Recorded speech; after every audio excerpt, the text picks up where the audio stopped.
Buonasera, benvenuti a questa nuova puntata di Effetto Serra, il talk show su social. Oggi abbiamo il gradito ospite della puntata odierna e il piacere di averlo a Cagliari, in questo caso Jedaias Capucho Neves, tutto il mondo lo conosce come Jeda. Ciao, grazie di essere qui innanzitutto. Beh, sono io che ti ringrazio intanto per l'invito, per l'opportunità. E non c'è neanche bisogno di dire, perché già sui miei social ho già detto tantissime volte, però ripeterò ancora una volta che non è un piacere ma un onore poi essere comunque sempre tornare a Cagliari, perché come dico sempre sono tornato a casa, ecco, quindi questa è una cosa spettacolare. Che bello sentirti dire una parola del genere, parole al miele, soprattutto in questo periodo non propriamente belle per le sorti sportive del Cagliari. Jedaias Capucho Neves, ripeto, chiameremo comunque Jeda perché tutti lo conoscono così, al Caffè Viennese a Cagliari per presentare il libro. In occasione ci sarà Antonella Maddaluno che presenterà il libro insieme a te, che ha scritto insieme a Maurizio Malavasi, lo vedete qui il suo libro,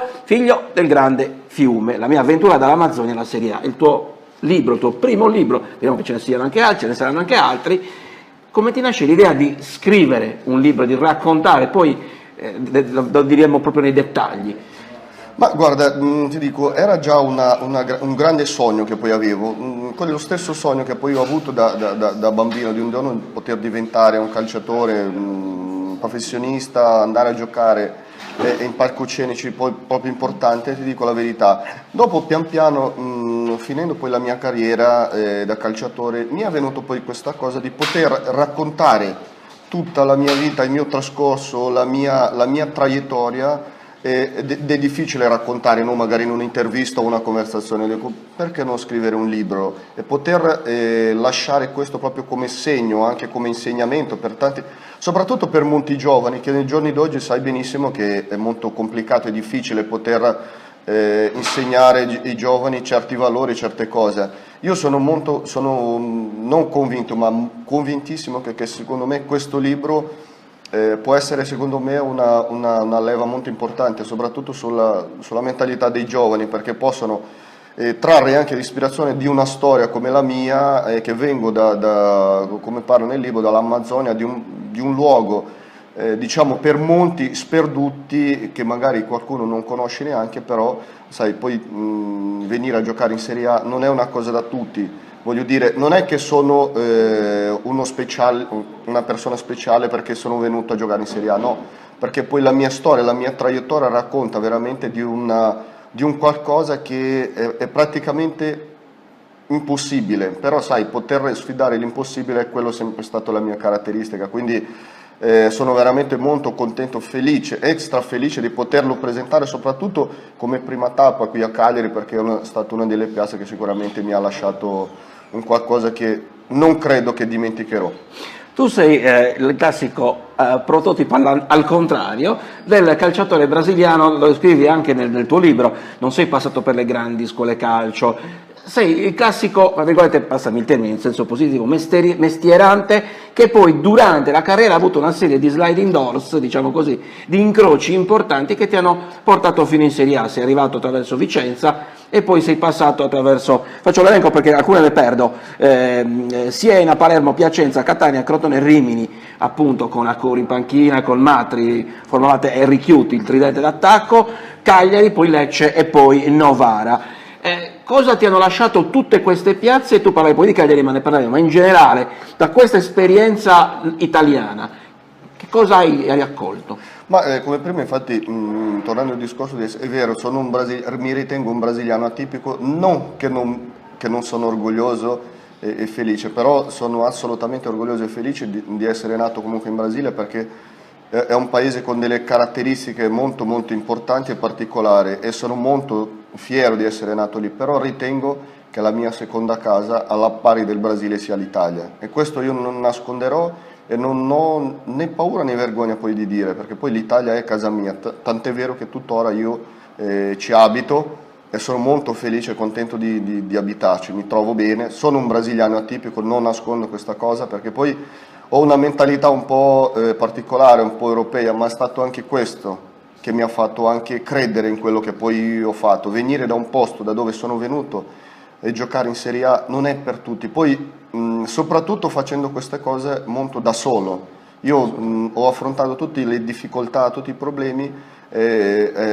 solamente affidandomi al mio coraggio, alla mia perseveranza, e questo è una delle caratteristiche secondo me che fa di me una persona comunque speciale, particolare anche per le persone, perché sono una persona che non ho mai vissuto la mia vita come calciatore, ho sempre cercato di viverla normale, come persona normale, perché al di là di un mestiere, al di là di quello che può essere un giocatore speciale perché fa un lavoro particolare, però non siamo nient'altro che comunque delle persone. Assolutamente. E questo secondo me è una cosa che bisogna trasmettere anche ai giocatori, soprattutto ai giovani, perché pensano che il fatto di essere calciatore vuol dire o fama o soldi. Assolutamente è sbagliato questo tipo di approccio.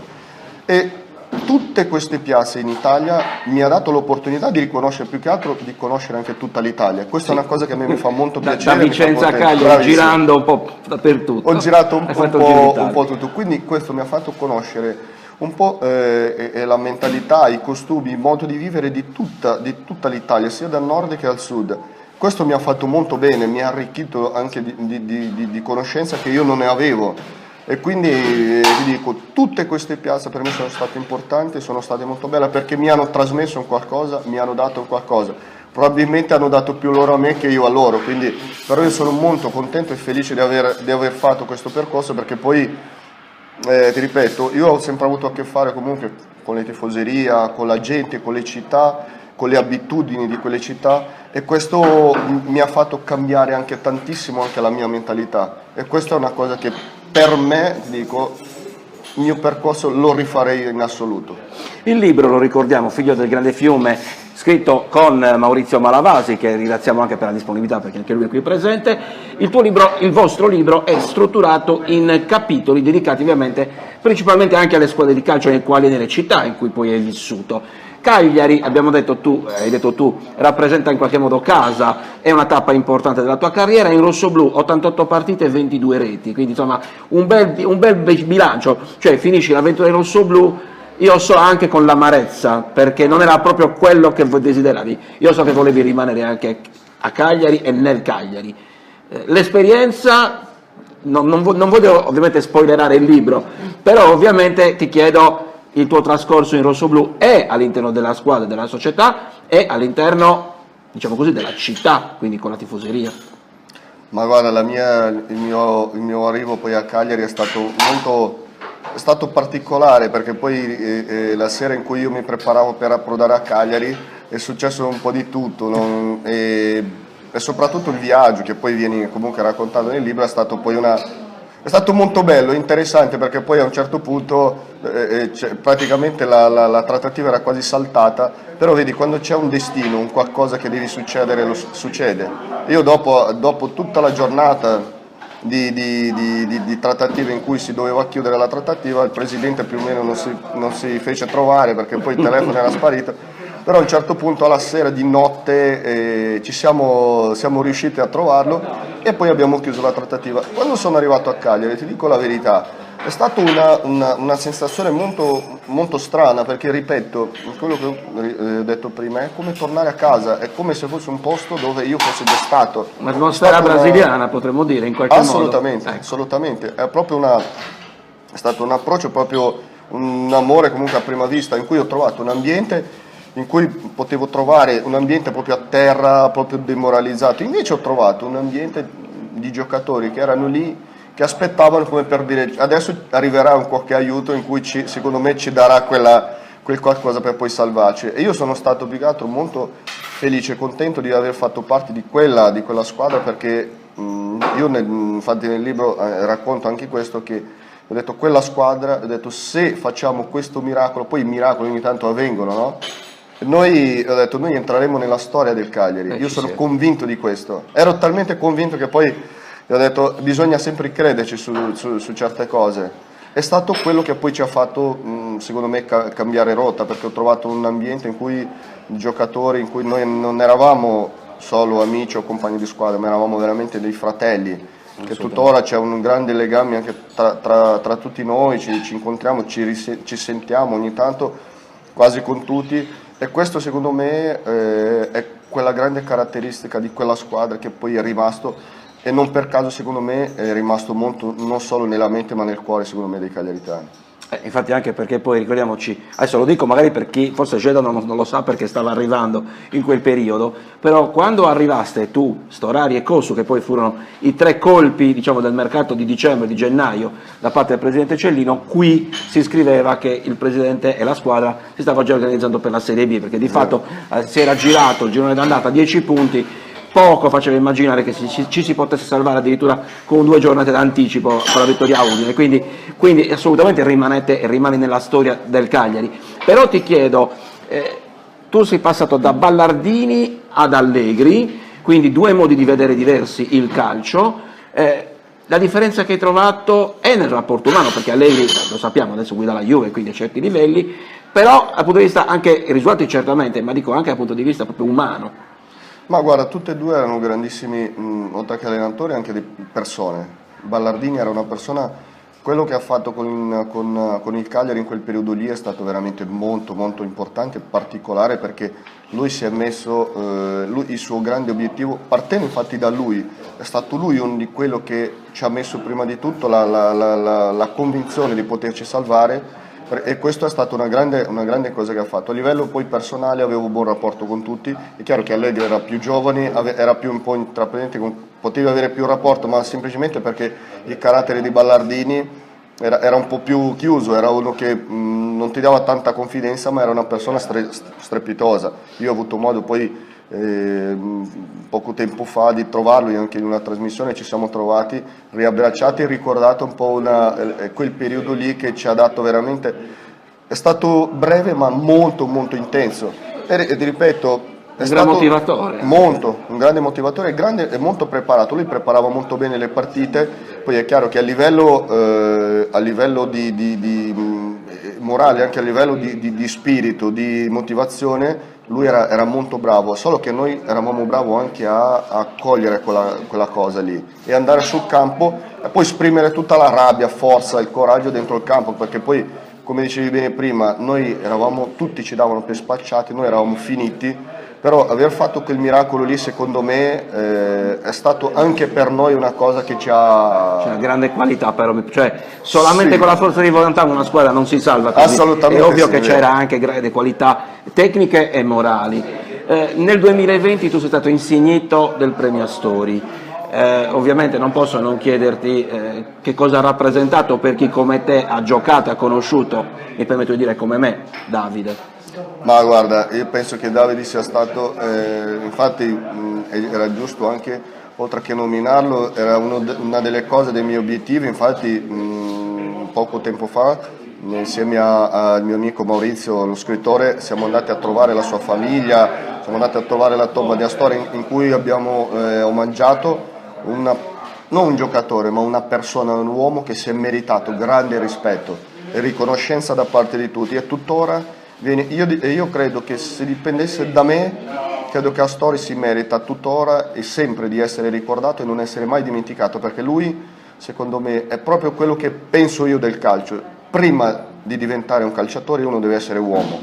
Sono gli uomini che diventano calciatori, non al contrario, perché secondo me sono gli uomini che portano valori, rispetto, e la gente su queste cose qua riconosce, e bisogna riportare queste cose nello sport e nel calcio, perché molti di questi valori secondo me si sono persi col tempo e si danno importanza o a fama o a denaro o business.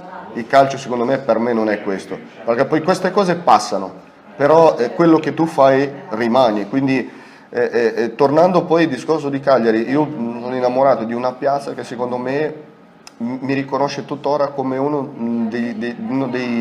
di quelli attori protagonisti di questa città, di questa maglia, e questa è una cosa che non dimenticherò mai. Infatti io non ho mai rimpianti nella mia carriera, non ho assolutamente, ce ne ho uno in assoluto nella mia vita, che è quello di essere andato via da Cagliari, quello sicuramente sì. Anche perché lo dico anche da tifoso, il gol vittoria, uno dei gol vittoria di aver espugnato insomma, il vecchio comunale, il vecchio Sì. olimpico di Torino contro la Juve, con la maglia rossa che ricordava il Manchester United, così diceva il presidente Cellino, tutti ce lo ricordiamo ancora oggi. Siamo in chiusura, non voglio tagliare anche perché appunto c'è la presentazione del libro. Abbiamo parlato di tanti ricordi che hai lasciato, io leggo una frase che è bellissima, alla fine per quanto riguarda il libro, se si vuole essere grandi con scarpette e pantaloncini bisogna avere un grande cuore, grande e profondo come un fiume, però questa è una città di mare. Sì, però sai cos'è che accomuna? È che il fiume, il Rio dell'Amazzoni, è come un mare, è un grande fiume che a guardarlo ti sembrerebbe proprio il mare, quindi assolutamente un po' richiama questa cosa, no? E quindi il paragonare un po' qua con la mia parte del Brasile, con l'Amazzonia, sicuramente c'è molto da cui paragonare, ci sono tante caratteristiche, ma c'è soprattutto, ti posso dire, quella che è più importante, delle persone. Le persone secondo me sono molto, molto simili, c'è un qualcosa, infatti io quando dico sempre, ma c'è un qualcosa che mi accomuna a Cagliari, perché non è normale comunque questo grande... questo filo grande legame, bravo, cioè questa cosa qua, poi alla fine sai uno vai a vedere, vai a sviscerare tutte le cose e dici vedi alla fine qual è la caratteristica, sono le persone che fanno i posti e secondo me Cagliari e la mia Amazzonia si richiamano molto a queste cose. Tante altre piazze ce ne sono di caratteristica, però secondo me Cagliari ce ne sono molte, molte di più in cui le trovo di più queste somiglianze. E noi da tifosi, da appassionati di calcio e da innamorati dei grandi giocatori e delle grandi persone come Gela, non possiamo che ringraziarti. Allora, chiudo ovviamente ringraziando ancora una volta Gela, ricordo ancora una volta il libro con Maurizio Malavasi, Figlio del Grande Fiume, lo trovate quindi in tutti gli store, fisici e online. Chiedo scusa? Libreria Cocco, tra le altre cose, siccome va in onda dappertutto, credo che... Allora, quindi ringraziamo ovviamente Geda per la sua disponibilità, ringrazio Maurizio Malavasi, ringrazio il Caffè Viennese, Antonella Mandaluno che poi presenterà il libro. Che dire, Geda, grazie, speriamo di vederci presto di nuovo in Sardegna, non aspettare così tanto, no? Assolutamente sì, sono assolutamente d'accordo con te, ringrazio il grande affetto, l'amore che poi Cagliari dimostra sempre nei miei confronti. E io sicuramente ringrazio in maniera veramente... non ci sono parole né modi per ringraziare. L'unica cosa per ringraziare, ecco, che mi piacerebbe un giorno era ritornare a vestire la maglia del Cagliari per poi dimostrare ai cagliaritani che cosa vuol dire, dimostrare a loro cosa vuol dire vestire la maglia rosso-blu.